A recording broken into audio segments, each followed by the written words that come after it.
Frantugais Mag numéro 81 en direct sur Facebook. Je lance également sur Instagram 3, 2, 1. En là, Instagram, c'est le Frantugais Mag numéro 81. Je suis en direct des studios du Frantugais Mag à Paris.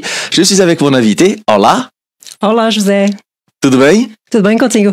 Tudo ótimo. Elle parle français, elle parle portugais. C'est mon invité de cette 81e émission pour le Frantugais Mag. On va parler de plein de choses, plein de choses. On est à l'heure, il est 13h, l'émission commence à l'heure. C'est moi qui étais un petit peu en retard ce matin. Mon invité est arrivé un petit peu avant moi, mais si vous avez le temps, n'hésitez pas à aller jeter un petit coup d'œil à la story que j'ai postée ce matin. Je vous donne rendez-vous samedi à Boulogne. Vous êtes déjà 160 sur 200 à avoir réservé vos places. Je sens qu'on est parti pour faire un complet, encore 4 jours. D'ailleurs, tu viens ? Bien sûr. Tu es là samedi 15 juin à 20h30 au Théâtre de la Clarté à Boulogne. Oui, je viendrai te voir. Bon, alors il faut que je rajoute 2 places. Ça y est, on est 162, plus que 38 places et c'est encore complet. Première chose, n'hésitez pas à me dire si vous entendez bien, si vous voyez bien et si le mouvement de nos lèvres, les mots que nous prononçons, eh bien correspondent bien au mouvement de nos lèvres. J'ai le plaisir aujourd'hui de recevoir une invitée que je connais depuis peu, que j'ai découvert en tombant par hasard sur le podcast du BTP. J'ai le plaisir aujourd'hui de recevoir Dalia Mensch qui a participé à ce podcast et grâce à toi j'ai découvert que même dans le BTP maintenant il y avait un podcast. Ouais, tout à fait, ça s'appelle 6 heures du BAT et donc c'est un podcast qui est entièrement dédié au métier du BTP.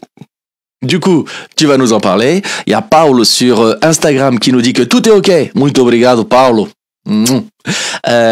N'hésitez pas à faire des commentaires, à poser vos questions. On est ensemble pendant 45 minutes pour parler de double culture franco-portugaise. Oui, tout à fait. Pour parler du BTP. On va dépoussiérer, je pense aussi, l'image qu'on peut encore avoir ou que certains peuvent avoir du BTP qui a énormément changé. Oui, tout à fait. Après, nous, on est vraiment dans une niche, on est dans la dépollution, donc le désamiantage, déplombage, et puis le curage, la démolition, et puis surtout le réemploi, qui est un sujet d'actualité. Et oui, puisque du coup, on pense à la planète, on pense aux générations futures, on pense de plus en plus au réemploi des matériaux. Oui, le réemploi des matériaux qui aujourd'hui prend une place assez importante.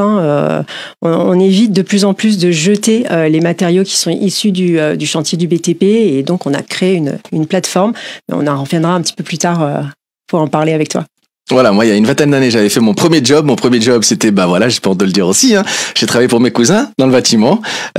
J'ai commencé tout premier job à 15-16 ans. Et moi, quand on faisait les chantiers et qu'on cassait tout, mon cousin, il me disait, põe tudo na benne, vai tudo pra poubelle. Pro lixo. Poubelle, ça n'existait pas. Non. Mais aujourd'hui, les choses ont changé, les temps ont changé. On examine avant de tout jeter et tout ce qui est possible d'être réutilisé, on donne une deuxième vie. À la fête de Ponto Combo, t'avais ramené quoi? Des bidets? Des toilettes? Oh. Alors, la fête de Ponto Combo, la grande fête, on salue tout le monde. Le record a été encore battu, il y a eu plein de monde, il y avait même trop de monde, des gens qui sont restés dehors. Et toi, tu étais présente à la fête. Oui, on avait un stand, donc le groupe Remove avait un stand. Et c'est vrai que pour attirer un petit peu la curiosité, on a mis un toilette qui était prêt au réemploi et ça a suscité beaucoup d'intrigues. Je pense que toutes les personnes qui sont venues à la fête de Ponto Combo, elles ont forcément vu ce toilette qui était devant notre stand et même des petits jeunes qui se sont amusés à faire des selfies dessus. C'était assez marrant. On a le bonjour aussi de Diane, alias Paris Latine, qui maintenant est partenaire de l'émission du Frantugais Mag depuis plusieurs semaines, depuis 2 mois, et qui posera tout à l'heure la question surprise. Ce sera à peu près d'ici une vingtaine de minutes. Olá, Diane, tudo bem? À tout à l'heure, en question surprise. N'hésitez pas à faire vous-même des questions, poser vos questions, à faire des commentaires aussi bien sur Instagram que sur Facebook. L'émission est de retour sur les 2 plateformes en direct et on a dit qu'elle allait tenir toute l'heure sur les 2 plateformes. Je t'ai dit aujourd'hui que des good vibes, ça va tenir, je suis sûre. C'est parti, moi je suis d'accord. Dalia, peux-tu nous dire d'où tu viens du Portugal et comment es-tu arrivée en France? Toi, tu es née en France? Je suis née en France, oui, tout à fait. Je suis née à Champigny-sur-Marne. Où ça? Champigny-sur-Marne. La capitale des Portugais en France? Voilà, c'est ça. Il y a bataille, il y a un Ponto Combo, Champigny. Ouais, non, mais Champigny, c'est une belle communauté aussi. Et je suis du Casal do Queijo au Portugal. C'est entre Lourissal et Pombal. Alors, on va retenir Pombal. L'Orissal, j'avoue, je connaissais pas. J'aime bien, moi, quand je prépare les émissions, à chaque fois, tout le monde me dit vraiment son village, d'où il vient. Et à chaque fois, tu peux redire, toi, comment il s'appelle? L'Orissal. L'Orissal. L-O-U-R-I. C'est dit à elle. C'est a terra dos dois temperos. O louro et o sal. Ah, excellent! Mais j'avais pas capté un truc. Mais ouais! Ah, ça va donner une vidéo, un de ces quatre. Et tes parents viennent de là-bas? Alors, ma maman, elle est d'Amoria, à côté de Leiria, et mon papa, il est dos casais d'Alain qui colle au casal do Queijo. Voilà. Ah ben, et toi, tu es né ici, à Champigny, tu as grandi en banlieue parisienne. Je suis née à Champigny, j'ai vécu toute mon enfance, mon adolescence jusqu'à mon âge adulte à Saint-Maur-des-Fossés. Saint-Maur-des-Fossés? Tout à fait. Bataille aussi avec Ponto Combo et Champigny? Ouais. Puis après, j'ai doucement immigré sur Ponto Combo. D'accord. Et du coup, tu as fait tes études ici, en France, Paris, région parisienne? Oui, j'ai fait mes études à Saint-Maur-des-Fossés, donc la Varenne, Saint-Hilaire, et puis après sur Paris. Et comment tu es arrivé à travailler aujourd'hui dans l'univers du BTP et en particulier voilà toute cette notion du réemploi des matières? Alors moi je suis responsable marketing et communication du groupe Remove. Donc dans la partie marketing et com, on a une partie RSE et dans le BTP, c'est pas évident de faire du RSE. Alors RSE, c'est responsabilité sociétale des entreprises. Responsabilité sociétale des entreprises. Et donc, c'est tout ce que les entreprises font pour l'environnement, mais aussi humainement pour améliorer que ce soit les conditions ou protéger un peu la planète à travers des actions bien spécifiques. Et donc, toi, tu es en charge de tout cela, d'organiser, de communiquer sur toutes les actions à mettre en œuvre.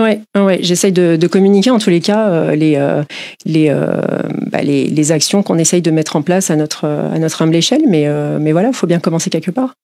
Et c'était ça aussi le message si vous allez sur son LinkedIn. Moi j'ai fait aussi mes petites recherches sur LinkedIn. Aujourd'hui c'est une question qui est hyper importante. C'est une question qui fait partie de toutes les élections, de tous les débats publics, politiques. Et c'est vrai qu'on est confronté à ça, à réemploi. Et est-ce que aujourd'hui moi je vois de plus en plus de femmes aussi travailler dans tous ces univers. Et il y a tout plein de chantiers. Et c'est aussi pour ça que je voulais en parler. Et il y a tout plein de chantiers à côté de chez moi. À Vanves, et je vois de plus en plus de femmes occuper aussi des postes, architectes, tout ça, et moi je trouve ça vachement bien. Oui, il y a de plus en plus de femmes. J'ai la chance de pouvoir aller sur les chantiers, donc on voit les maîtrises d'ouvrage, les maîtres d'œuvre, les donneurs d'ordre aussi, et puis sur le chantier, il nous arrive de rencontrer des conductrices de travaux qui travaillent en étroite collaboration avec nous.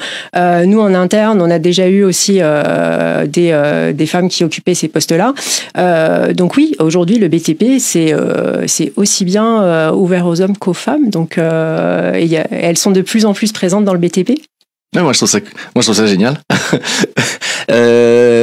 Avant d'arriver là, t'as eu un parcours, t'as fait plein de choses. On en avait parlé en préparation. Et moi je prenais des notes, puis à un moment j'arrêtais de prendre des notes et je t'écoutais. Là j'ai fait ça, après j'ai fait ça, j'ai fait ça. Ouais. T'aimes bien partir la découverte. T'aimes bien découvrir plein de choses, plein de nouveaux univers, t'enrichir. Je pense que c'est la fibre conquistador qui est. On en avait parlé au téléphone. Qui est un petit peu là et qui des fois est un peu usante aussi, mais non, oui, j'ai travaillé dans un cabinet de conseil américain. Après, je suis partie dans la grande distribution. J'ai travaillé 11 ans dans un laboratoire pharmaceutique vétérinaire. D'ailleurs, je fais coucou à tous mes anciens collègues chez Vetoquinol. Et là, maintenant, le BTP. Donc, je change de domaine d'activité. Mais ce qui est bien avec le marketing et la com, c'est que ça s'adapte à tous les univers. Donc, il suffit de trouver un bon storytelling et de trouver l'essence même de l'entreprise. C'est ce que j'ai essayé de faire avec Remove, en tout cas. Et du coup, le Portugal au milieu de tout ça, est-ce que du coup il a tout le temps fait partie de ton enfance? Est-ce que c'était aussi les vacances tous les étés au Portugal? Oui, ça fait vraiment partie de moi, la culture portugaise. C'est vraiment... je suis vraiment une franco-portugaise, mais avec quand même 80% d'ADN vraiment, vraiment, vraiment portugais. Conquistadora. Voilà, aussi. Navigadoras. J'avais montré tout à l'heure le maillot des filles, je l'avais montré, j'en étais super fière. Je fais le rebond. En 2023, les femmes ont eu enfin leur ligne de vêtements de football. Je trouvais que c'était un grand pas. Enfin, c'était, ça a l'air de rien, mais jusqu'à présent, en fait, jusqu'à 2023, les femmes quasiment dans tout plein de pays, et notamment le Portugal, héritaient du maillot des hommes. Ouais. Et en 2023, pour la Coupe du Monde, première participation de la sélection féminine portugaise à la Coupe du Monde, elles héritent de leur ligne de vêtements, de leur ligne propre à elles, qui est As Navegadoras. Voilà. C'est une belle avancée. C'est récent, plus 2023 seulement. C'est clair. Et du coup, on disait quoi, je sais. Mais que justement, toi, tu voyageais, et à côté de ça, le Portugal restait dans ton ADN, ancré, présent, 80%, tu disais. Oui, donc tous les étés, Portugal, avec les 1700 km en voiture, avec a geladeira, o farnel et je t'apprends rien, t'as vécu la même chose. Hein. Je vois pas du tout de quoi tu parles. Et puis on remontait avec les oignons, as batatas et o aguardente. La quoi? Le Schweppes. Je crois que tu vas aimer mon spectacle. Si vous avez des questions, n'hésitez pas. Et toi, tu partais combien de temps? 1 mois, 2 mois? Je t'avouerais que je retenais pas, mais oui, mon papa était dans le BTP déjà aussi, donc oui, ça devait être 3 semaines, 1 mois généralement. Et après, même quand tu as intégré les études supérieures, le Portugal a continué à faire partie de ta vie. Ouais. Tous les étés, j'ai toujours continué à y aller. Des fois, on essayait même d'aller en hiver. Et puis après, je me suis mariée avec un Portugais. Donc du coup, on continue l'aventure. D'ici ou de là-bas, lui? Alors lui, il est de là-bas. Il est de là-bas. C'était mon petit voisin. On jouait ensemble quand on était petits. Et puis. Super les popettes. Mais c'est vachement bien les vacances. Eh oui. Et puis ado, on a continué à passer nos vacances. On sortait de temps en temps. On allait à la plage. En tout cas, on était retrouvés bizarrement toujours aux mêmes événements.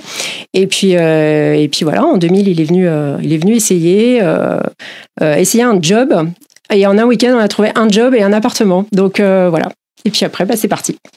Incroyable, et super belle cette histoire. Moi, j'adore. Ça pourrait quasiment faire un film. Je suis pas sûr qu'il serait d'accord. Mais si tu vas passer tes vacances pendant plusieurs temps, tu rencontres. Il y a ce petit côté avec le film je crois que c'était Guillaume Canet, Jeu d'enfant.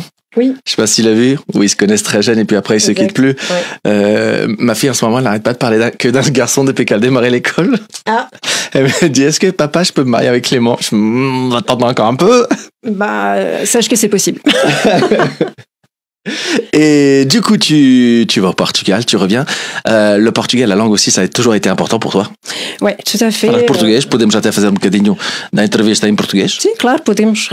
Sim, sempre fiz os meus estudos de português em paralelo aos estudos franceses, tirei o meu ADOC, o 12º ano, e depois com os estudos superiores. E até eu acho que é uma coisa muito importante, e as minhas filhas estão a estudar também. A minha primeira teve o A1 e a minha segunda teve o A1 e passou há pouco o A2. Parabéns. Obrigada. Elle fait ce geste parce qu'elle est à côté, elle est derrière, elle est venue l'accompagner, elle est venue soutenir maman et ça fait hop. Et coucou, hola, comment elle s'appelle? Eva. Hola Eva. Et elle parle aussi le portugais.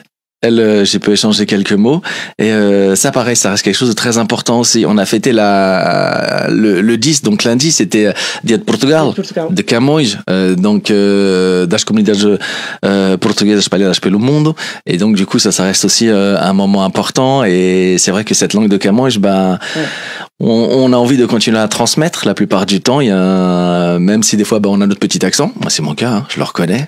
Du coup je le transmets aussi à ma fille, mais je trouve que c'est important de transmettre même s'il y a un petit accent. Et la littérature portugaise est tellement belle. Si on a lu Os Lusíadas, si on a lu Sophie Melbrenner, enfin il y a énormément d'auteurs qui ont fait des livres qui sont juste absolument formidables. Et la littérature portugaise est vraiment une très très belle littérature pour le coup. Ouais, c'est vrai, parce que du coup, on parle, comme on dit, de Camões, on parle beaucoup de Camões. Après, tout le monde connaît ou a entendu parler, on en parle beaucoup de Pessoa. Mais en fait, au Portugal, il y a une pléiade d'auteurs incroyables. Ouais, tout à fait. Moi, ma chérie, elle est même fan, tu dois connaître le journaliste du 20h, José Rodrigues Santos.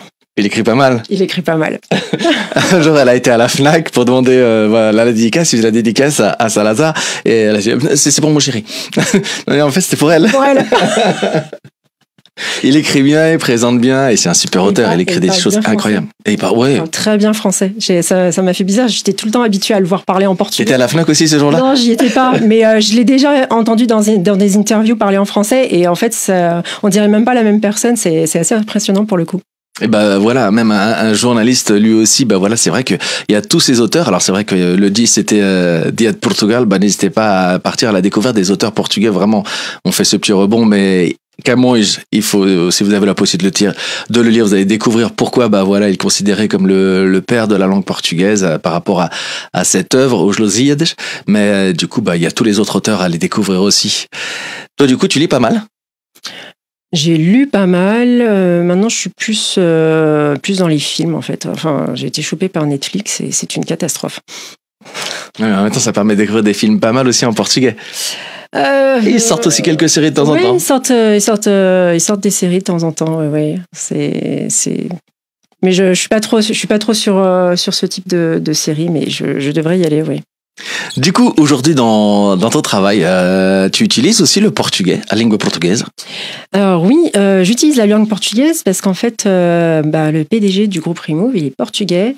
Bonjour Sylvain, au passage. Sylvain, il est portugais. Sylvain Gonçalves. En effet, il n'y a plus de doute. Non, il n'y a plus de doute.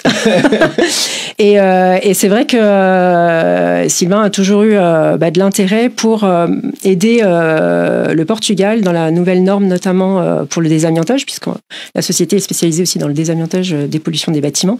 Et c'est vrai qu'il a travaillé, il a eu le souci de travailler avec l'association SOS Amiante au Portugal pour aider un petit peu la norme à évoluer au Portugal pour pouvoir dépolluer les bâtiments. Ça, tu m'en avais parlé lors de la préparation de l'émission, c'est-à-dire que ton groupe, l'entreprise, ton PDG, vous avez aussi œuvré pour aider le Portugal à se mettre davantage à niveau des normes qui sont effectives déjà en France et qui sont plus élevées. Alors sans prétention aucune, on part vraiment des directives françaises. Le pays est quand même, la France est quand même le pays le plus normé pour le désamiantage, et puis il sert un peu de pays modèle.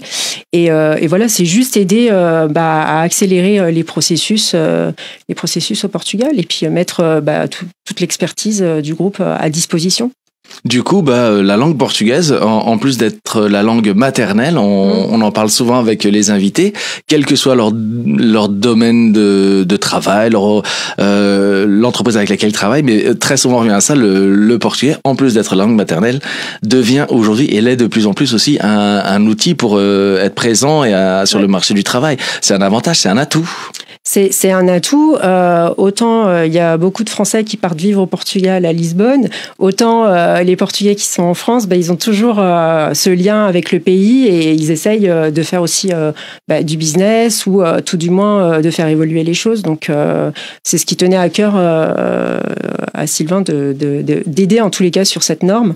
Et puis du coup, on a essayé de sensibiliser aussi avec un reportage sur la RTP, où on a un petit peu parlé aussi de l'expertise de l'entreprise.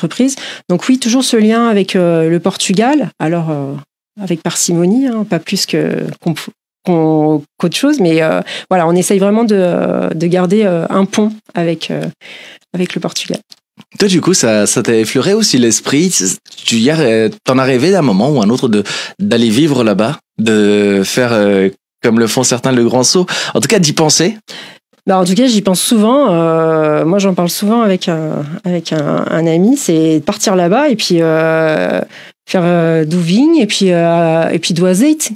Ah ouais? Oui. À l'ancienne? À l'ancienne. Voilà, d'aller nommer avec et puis faire un vin ou faire un azeite. Je pense que je suis plus vers le azeite en fait, parce que énormément de vertus, que ce soit pour la peau, on peut en faire des savons, on peut en faire énormément de dérivés. Ça reste un produit naturel.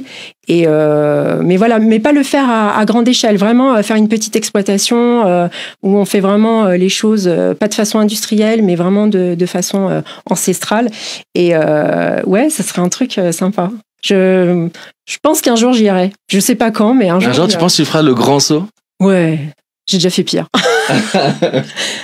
Mais j'ai l'impression que on a toujours ce questionnement en nous parce que bah voilà, t'es marié, tu as tes filles, tu travailles dans un groupe, dans une entreprise plutôt super important et super sympa et pourtant on a toujours en nous et je crois que c'est ça qui fait aussi partie de la saudade, ce petit, qu'on soit né ici ou là-bas, on a quand même un petit pied, un morceau de pensée, un morceau de notre âme qui reste là-bas.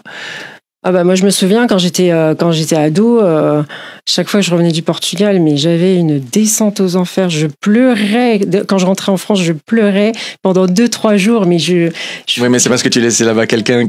Non, même pas à l'époque. Non, c'était vraiment parce que voilà, c'était un autre monde pour moi. C'était vraiment la famille que je laissais. Enfin voilà, c'est des moments où en fait on vit l'instant présent. Et je pense que quand on est toujours dans un rush, que ce soit le travail, que ce soit et quand on arrive là-bas, en fait, on vit le moment présent. On est ancré et on apprécie le moment présent. Et je pense que c'est quelque chose aujourd'hui qu'on a du mal à faire et il faudrait vraiment qu'on arrive un petit peu à se déconnecter. Et Moi, je sais que quand j'arrivais là-bas, pendant un moment, au Portugal, moi, je mettais pas de montre. Ouais, on est complètement déconnecté du temps. De toute façon, j'étais au village et on se laisse porter en fait. Enfin, moi, je me régulais beaucoup avec le soleil. Je sais pas si tu faisais ça aussi. Et puis moi, ma tata qui nous appelait pour dire que c'était l'heure de manger ou pas, mais sinon, fallait pas s'inquiéter, on pourrait régler à manger avant et à manger après. Ah bah des fois, on pouvait manger à 3h de l'après-midi. Enfin, c'était. Mais tant qu'elle avait pas appelé, c'était pas la peine. C'est ça. Et puis des déjeuners qui duraient une éternité. Il y avait un rio. Une rivière où tu allais. Alors. Il y avait un rio derrière la maison de mon grand-père où on allait laver à Strip quand il y avait au Mamatins. C'est horrible ce que je viens de dire. Alors, pour ceux qui ne connaissent pas, le mois d'août, c'est une période de fête. Et c'était aussi une période, moi je l'ai vécu qu'une seule fois, mais c'était impressionnant. Ouais, mais plus jamais. Ouais, non. Bah, en fait, voilà. Moi, j'habitais aussi chez mon grand-père. Enfin, la maison familiale, c'est la maison de grand-père de mamie et papy. Et puis, il y avait des animaux. C'est ça. Et les animaux, à l'époque, quand ils n'étaient pas encore dans le frigo, à un moment, l'objectif, c'était qu'ils y aillent. C'est ça. C'était les cochons, les vaches. Les vaches, j'ai jamais assisté, mais les vaches, elles étaient plus pour le lait. Moi, c'est le boucher qui venait les chercher. Enfin, ouais, non, il venait les chercher. Mais après, on vivait sur place. Bah, les fêtes de village, c'était aussi ça. Comment tu as dit? Matins. À Matins, ouais. Bah voilà, on disait au revoir à notre cochon, à notre mouton, à notre petite chèvre. Et puis mon le fait de préparer tout ce qu'il y avait autour faisait aussi partie de la fête de la réunion de famille. Tout le monde venait de partout. Tout le monde venait. Moi, je me souviens, mes tantes, mon oncle, du côté de mon grand-père, on se réunissait tous et chacun avait sa tâche bien définie. Et voilà, ça durait 2-3 jours, quoi. C'était impressionnant. Et puis, c'était l'occasion d'échanger, de parler, de générer de la convivialité. Oui, carrément. Et c'est des moments que je retiens, en effet. Ça nous marque. Ça nous marque. Pourtant, moi, je compare ça beaucoup à les lettres de Montmelin, le château de la gloire de... Voilà, toute cette époque Pagnol où il parlait de son enfance. Et alors que lui, après, était devenu celui qui vivait à la ville, qui était devenu l'enfant moderne, mais ce qui l'a marqué le plus, c'était ses vacances d'été qu'il attendait impatiemment. Et puis les repas, du coup, qu'il y avait entre deux tâches, c'était des bons moments. Et du coup, aujourd'hui, tu continues à aller au village de ton enfance? Oui, j'y suis tous les étés parce que ma maman et mon papa, ils ont une maison et puis dans le bas de la rue, c'est la maison de mes beaux-parents. Donc les filles oscillaient entre les deux maisons et oui, je suis toujours attachée à mon village, ouais. Il y a beaucoup de cousins, beaucoup de familles. Tout le monde se retrouve au mois d'août. Est-ce que c'est encore cette tradition de tout le monde vient au mois d'août ou quand même, ça y y en a qui vont ailleurs? Oui, on se voit, on s'entrecroise, mais il y a plus ces moments qu'on avait quand on était petit. C'est chacun a sa vie, chacun a sa propre famille maintenant, et voilà. Mais bon, je pense que c'est dans la continuité des choses. Moi, quand je raconte dans le spectacle et que je raconte aussi tout court à des amis qu'à certains repas de famille, notamment celui de la fête du village, qui durait 3 jours, avec le summum, c'était la messe du dimanche matin, sous 40 degrés, dans l'église qui peut contenir 50 50 personnes et il y en avait 5500. C'est ça. Le repas durait très longtemps. Et là, pour le coup, tout le monde devenait de partout. Et quand je raconte à mes amis qu'on était 30, 40, 50, avec ceux qui venaient juste, petit coisinha, mais qui finalement restaient toute l'après-midi, on était vraiment 30, 40, 50, 60 en plein après-midi, quoi. Et les gens ont du mal à croire, mais si, c'est vrai. C'est vrai. Nous, on a la Festa do Lourissal, qui est une des plus grosses fêtes de la zone, qui dure 4 jours de mémoire, et c'est autour du 15 août, systématiquement. Et oui, c'est plein de tâches. Tu as la messe avec Apre-600, enfin voilà, c'est la grosse fête du village. Et là, normalement, aux immigrants, ils s'arrangent tous pour être là autour de cette date. C'est l'événement à ne pas rater. C'est l'événement à ne pas rater, oui, tout à fait.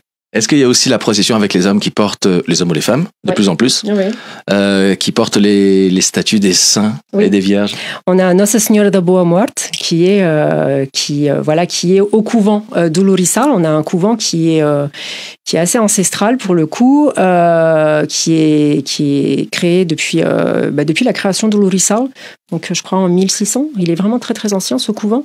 Et aujourd'hui, il a des frères. Et en effet, au 15 août, on sort à Nossa Senhora da Boa Morte et on fait tout le tour de la ville. Voilà, c'est fait le 14 au soir et le 15 après-midi de mémoire. Il y a les fêtes au mois de juin au Portugal. Et puis après, nous, ça se poursuit au mois d'août puisque on n'est pas là au mois de juin. On rentre et ce qui est bien, c'est ça, c'est que les fêtes, beaucoup de fêtes ont été déplacées justement au mois d'août pour que les immigrants puissent les vivre et les partager avec la famille. Et du coup, les enfants, eux, tes filles, elles aiment bien aussi voir, découvrir tout cet univers encore aujourd'hui parce que du coup, la plus âgée a 18 ans, c'est ça? La plus âgée a 18 ans, elle va avoir 19 ans, oui. Ouais. Mais elle adore. Et puis, son copain est portugais, donc voilà. On reproduit le modèle, Donc oui, le Portugal, pour elles, c'est dès que je leur dis on part au Portugal, elles sont sous au plafond. Elles adorent. Et puis je vadrouille pas mal avec elles. Sur le Portugal, on visite pas mal de villes systématiquement, donc j'essaye de leur faire découvrir leur pays en fait. Tu connais Bragança? Je connais pas Bragança. Il faut, centro do mundo. Je connais pas Bragança, mais voilà, on a été à Porto, on a été à Aveiro, la petite Venise portugaise. Après, on descend. Nazaré, c'est notre spot, on y est tout le temps. Peniche, on a fait Ilhas Berlengas. On est descendu plus bas, on a fait Sintra, Sesimbra, à Péninsule de Troia, qui est une très très belle péninsule. Voilà, mais mon Sintra, la mystérieuse Sintra aussi, c'est voilà. Et puis Évora. Évora, je ne suis toujours pas allé. Évora et Beja, c'est deux des villes qu'il me manque moi à visiter. Évora, c'est très très très joli, très joli. C'est vraiment. Donc voilà, puis après o Algarve, tout ce qui est Monchique, Vila Moura, Sagres, la Ponte Centro do Universo. Voilà, Tavira. Bon, il y a plein d'endroits. Vraiment, moi, j'aime vraiment bien vadrouiller, ne pas rester à un même endroit. Je prends la voiture. Navigadora. Conquistadora. Du coup, j'ai la question de Diane, qu'elle m'a envoyée ce matin, qu'on va écouter. Votre groupe est un acteur majeur de la déconstruction et de la dépollution. Qu'avez-vous envie d'exprimer auprès des jeunes générations qui souhaitent aujourd'hui construire le monde de demain tout en limitant justement cet impact environnemental? Merci. Pour les jeunes générations, on le voit, le réemploi, c'est vraiment dans tous les domaines. On le voit au niveau des vêtements. Aujourd'hui, avec Vinted, il y a du réemploi de vêtements. On le voit avec les meubles. On le voit à une plus grande échelle. On a une génération aujourd'hui qui est complètement sensibilisée à l'écologie, au réemploi. C'est quelque chose où ils vont plus naturellement, déjà parce que ils ont peut-être pas aussi les sous pour acheter des choses neuves, et puis ils ont surtout envie de contribuer à la protection de l'environnement, et nous c'est ce qu'on essaye aussi d'aller avec une plateforme qu'on a créée qui s'appelle Reborn, qui va ouvrir à la fin novembre, début décembre, donc qui est une marketplace qui va en fait mettre à disposition, vendre les matériaux issus des chantiers de nos chantiers en fait du BTP. Donc ça peut aller avec des ballons d'eau chaude, des WC, des sanitaires, ça peut aller avec des tableaux électriques, ça peut aller avec des luminaires. voilà, tout ce qui fait que on peut réemployer ces matériaux. Et donc, cette marketplace, elle va être à destination du B2B, donc les architectes qui sont un peu sensibles à la cause, les maîtrises d'ouvrage ou même les collectivités qui doivent réutiliser un certain pourcentage de matériaux issus du réemploi dans leur nouveaux projets. Et puis en B2C, donc pour le particulier, les primo-accédants, tout le monde, en fait tout le monde, toutes les personnes qui ont vraiment à cœur de contribuer vraiment à la protection de l'environnement. Aujourd'hui, on a des matériaux qui sont quasiment neufs et c'est complètement inconcevable de jeter tout ça en DIB alors que ça pourrait servir à une famille ou à un primo-accédant ou à un étudiant même. Enfin voilà, il y a vraiment énormément de choses à faire autour de ça et je pense que plus on va en parler et plus ça va être accepté et ça va faire son petit bonhomme de chemin en fait. Donc la plateforme s'appelle Reborn. Reborn, tout à fait. Elle sera ouverte à la fin de l'année. La plateforme, elle est située à Meaux, dans le 77. Et puis de toute façon, le groupe Remove communiquera en temps et en heure sur l'ouverture du magasin et de la plateforme qui sera accessible du coup à la vente directe. Du coup, ce qui veut dire que, moi, par exemple, j'ai acheté une petite maison particulier, je commence à faire mon devis, je vais dans les magasins, je vois que ça coûte super cher.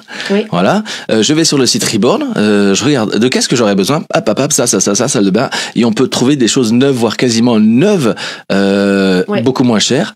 Et du coup, non seulement on fait des économies, mais en plus, on fait une bonne action pour la planète. Oui, tout à fait. On a des matériaux qui sont vraiment des matériaux de marque, donc ça veut dire que ça dure sur la durée quand même. Et puis oui, ça va réduire les coûts et vous allez surtout éviter un déchet en DIB et vous allez indirectement contribuer à protéger un petit peu cette planète. Et puis par exemple, on a des ballons d'eau chaude qui ont même pas 1 an, 2 ans et qui sont en parfait état. Pourquoi aller jeter ça ? Et du coup, elle-même, cette plateforme, comment elle s'alimente ? C'est vous quand vous intervenez sur des chantiers ou c'est même, par exemple, des particuliers ou d'autres entreprises qui vont les donner ou les céder ou... Alors en fait, on gère le processus de A à Z. Ça veut dire que on dépose, donc déposer, ça veut dire démonter. On dépose le matériel durant nos chantiers, donc c'est nos propres chantiers de déconstruction. On regarde si le matériau n'est pas cassé et une fois qu'on a vérifié que le matériau n'est pas cassé, on l'emballe, on le transporte jusqu'à notre entrepôt. Là, il est nettoyé, désinfecté, reconditionné, complété s'il manque des pièces et après mis dans le stock de vente. Donc en fait, on gère vraiment le processus de A à Z et c'est vraiment des matériaux issus de nos chantiers. C'est vraiment dans l'ADN de l'entreprise de ne pas jeter. Et du coup, vous garantissez aussi sa qualité, son état de fonctionnement. On délivre une attestation à la fin. Enfin voilà, c'est vraiment, il y a tout un processus qui est mis en place. Et s'il y a un souci avec le produit, bien sûr, on reprend ou on échange. Il y a aucun souci. Le but vraiment, c'est que toutes les parties prenantes soient heureuses. Merci Diane pour cette question.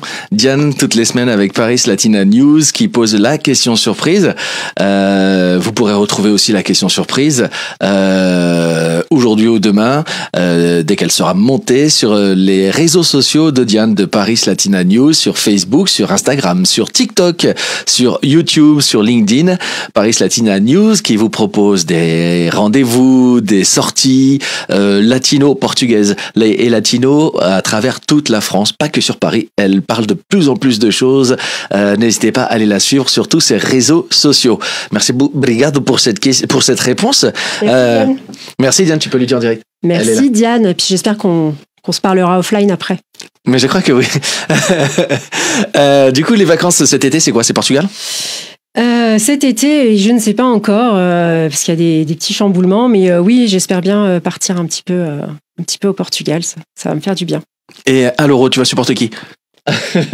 Portugal. Non ? C'est qui ton favori ?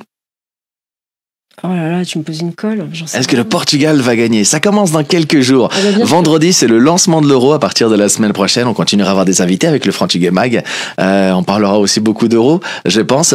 Mais du coup, on va parler beaucoup Portugal, beaucoup de la France aussi. Moi, je pense qu'un des deux va gagner. Bah, c'est le Portugal. Enfin, moi, j'ai mon maillot du Portugal. Hein. Je suis désolée, mais... J'en profite pour vous parler d'une petite chose. Si vous n'avez pas encore eu l'occasion de la voir, il y a la ligne 14 qui a été ouverte. Oui. Ça y est. Jusqu'à Orly. Tout à fait, elle va jusqu'à Orly. Elle vous emmène de Châtelet maintenant jusqu'à Orly et met l'aéroport d'Orly par rapport au centre de Paris en 20-25 minutes. Et arrivé au bout, à l'aéroport d'Orly, allez-y, même juste pour le plaisir, parce qu'on parlait de BTP. Le BTP rejoint aussi souvent l'art. T'as dû entendre parler de Vils?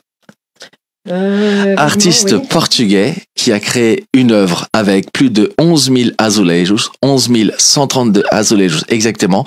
Quand vous sortez de la station Orly, la nouvelle, vous allez tomber sur son œuvre. Je ne dis rien d'autre. Allez voir ça. Je vais aller voir ça et ça va vous rappeler un petit clin d'œil sur le maillot du Portugal. J'ai fait une vidéo il y a peu de temps sur le maillot extérieur du Portugal avec des azulejos. Et donc je vous prépare une petite vidéo là-dessus pour voir la plus grande fresque d'Europe en dehors du Portugal en azulejo. T'en as pas entendu parler? Non, je t'avoue que je regarde plus trop la télé en ce moment. Réseaux sociaux? Non plus. C'est le controverse de mon métier. C'est voilà, je mets sur les réseaux sociaux, mais je regarde pas trop ce qui se fait en dehors. Tu passes beaucoup de temps dessus?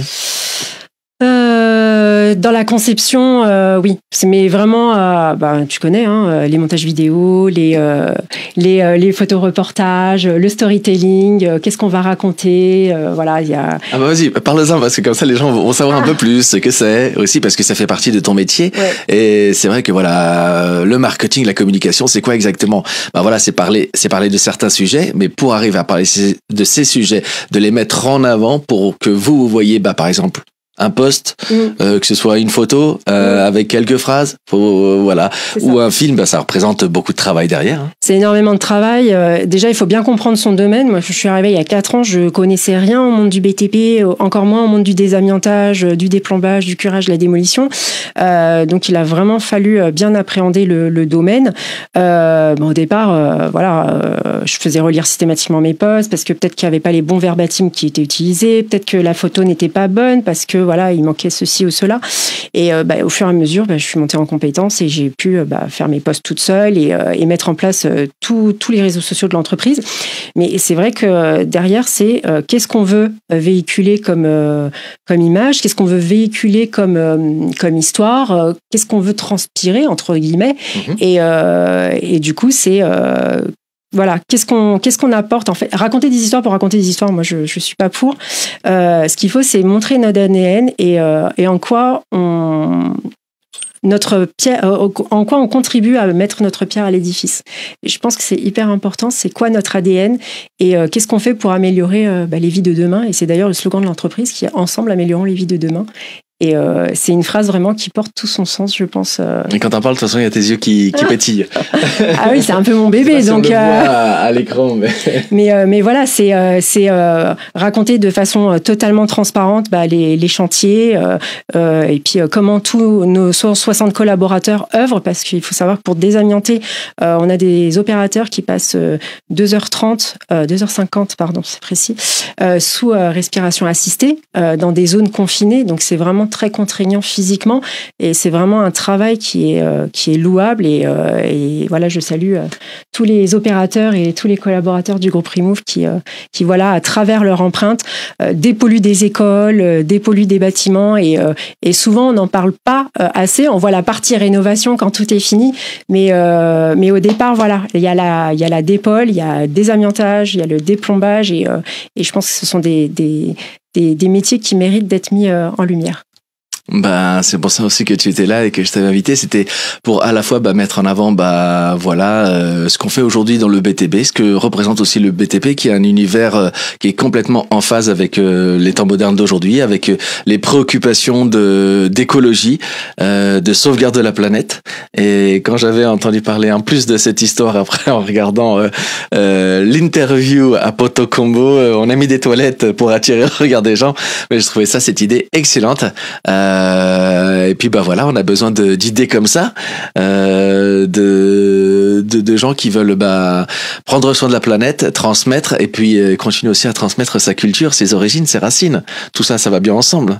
Mais en fait, tu m'as pas repéré avec 6 heures du mat, tu m'as repéré avec mon post sur le post portugais que j'ai fait. C'est là où ça a commencé. Et après, tu as continué avec le 6 heures du mat. Oui, l'intrigue était encore plus... Mais après, c'est le storytelling.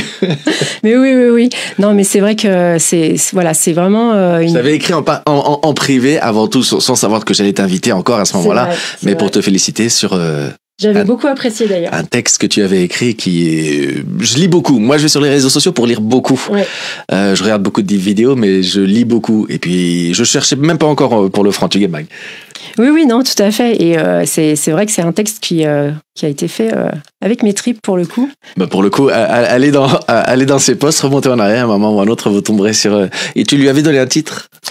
Non, je n'avais pas donné de titre. Non. C'est un texte assez long, vous allez le repérer, ça parle de double culture, d'origine, de racines. C'est ça. N'hésitez pas. D'immigration, du flux d'immigration et comment nos parents, en fait, ont été les pionniers de notre vie finalement à nous, luso-descendants. Et comme moi je le dis, c'était nos super-héros à nous. C'est ça, des conquistadors. Il est déjà 13h41, encore quelques minutes. On a bien senti que tu avais cette passion toujours pour le Portugal, pour cette double culture que tu transmets aussi à ta famille, cette passion pour la communication, ton engagement du coup aussi écologique. La question de Diane, c'était un conseil pour les générations futures, les jeunes. Vous parlez d'écologie en famille justement avec tes enfants. Elle a 18 ans et l'autre fille, elle a quel âge ? Elle va avoir 12 ans. Vous en parlez à la maison aussi de toutes ces problématiques ? Ah oui, non, mais elles me font même la leçon. C'est maman, ferme l'eau. Maman, ça, il faut pas le mettre comme ça. Donc oui, elles sont à fond. Elles ont un papa qui les sensibilise aussi. Donc c'est pas seulement en parler, c'est aussi à notre échelle le faire. Et voilà, les jeunes générations comprennent que ça urge. Moi, ma fille, elle comprend pas, mais ce matin, elle m'a dit, papa, t'as pas fermé la lumière. Voilà, tu vois, ça commence. Ils ont les bons réflexes. Je pense que dans un an ou deux, elle va me faire la fameuse blague, on n'est pas vers ça ici. C'est ça, mais c'est bien qu'ils aient les réflexes et qu'ils se les approprient directement. Et après, elle va me dire, c'est pas toi qui... Si, c'est toi qui paye. Si, c'est toi qui paye. Quand même. Encore merci à toutes et à tous d'avoir été avec nous. Si vous voulez recevoir plein d'informations sur la plateforme Remove, qui ouvre donc en octobre... Oui, novembre. Reborn. Donc Reborn, pardon. Reborn. Donc c'est la solution du groupe Remove en fait. Vous pouvez nous envoyer un petit message à contact@reborn.green. Voilà, green, G-R-E-E-N, comme vert. Vous pouvez aussi aller suivre toutes ces informations sur les comptes, sur les réseaux sociaux de Dalia, notamment sur Instagram, sur LinkedIn. Et puis, on te retrouve aussi peut-être à une prochaine fête de Poton Combo avec une nouvelle idée flash pour attirer le regard des gens. Ça, j'y serai, c'est sûr. En plus, c'est un anniversaire assez particulier l'année prochaine de mémoire. Donc oui, on y sera. Et puis du coup moi je vous donne rendez-vous également samedi prochain, samedi 15 juin à Boulogne. Tu seras là? Avec plaisir. 20h30 au Théâtre de la Clarté. Vous êtes déjà plus de 160, vous êtes 162 à avoir réservé vos places sur 200 places. Rendez-vous après dans un mois à Dijon au Darcy Comédie. Vous êtes nombreux à avoir déjà réservé pour le vendredi 12 et samedi 13 juillet, la veille de la finale de l'Euro 2024 qui aura lieu le dimanche. Et je sens que... Allez, viva Portugal. Et moi j'ai donné France, Portugal, Allemagne, Espagne dans le dernier carré. Voilà, ce sera le jeu, le pronostic à partir de la semaine prochaine. D'ici là, prenez soin de vous. N'hésitez pas à, si vous avez envie d'entreprendre, rénover un appartement, une maison, à commencer à penser à cette solution Reborn. Ça arrive bientôt. C'est un moyen de préserver la planète, de réutiliser, de réemployer des matériaux en très bonnes conditions, garantie. Et comme ça, vous ferez vous aussi votre petite bonne action. En plus, vous réduirez vos factures. Je vais te laisser le mot de la fin. Je vais te laisser le micro. Muito obrigado por teres aceitado o meu convite. Foi prazer. C'est vrai qu'on n'a pas parlé du texte, mais indirectement, on en a parlé au travers de ce qu'on a dit sur tes racines, ton village. Boas férias, boas vacances. Tu dis des fois boas vacances? Non. Moi, ouais. Parce que ma mère, elle le dit, elle m'a encore dit ce week-end, quand j'étais manger chez eux, le poulet grillé, où j'ai fait une petite vidéo qui parle aussi de Reborn, puisqu'on a utilisé pour faire les poulets grillés, le barbecue de mon père. Et le barbecue de mon père, c'est une brouette avec un demi-bidon qu'il a scié au milieu. Il me dit, j'allais pas le jeter, regarde, ça peut servir. Bien sûr, système D. Merci à toutes et à tous d'avoir suivi l'émission. Vous êtes de plus en plus nombreux sur le Frantugues Mag. Muito obrigado. À bientôt sur scène en direct. Rendez-vous vendredi en vidéo à 17h. Et d'ici là, je vous laisse avec les derniers mots de Dália. Muito obrigado por teres aceitado o meu convite. Obrigado eu e boas férias a todos. E tu veux que je prenne le micro? Ok. Boas férias a todos e obrigado. E obrigado, José, por me ter convidado. Foi uma honra para mim. E votos de muito sucesso para o teu espetáculo e para toda a tua carreira. Obrigada. Tchau!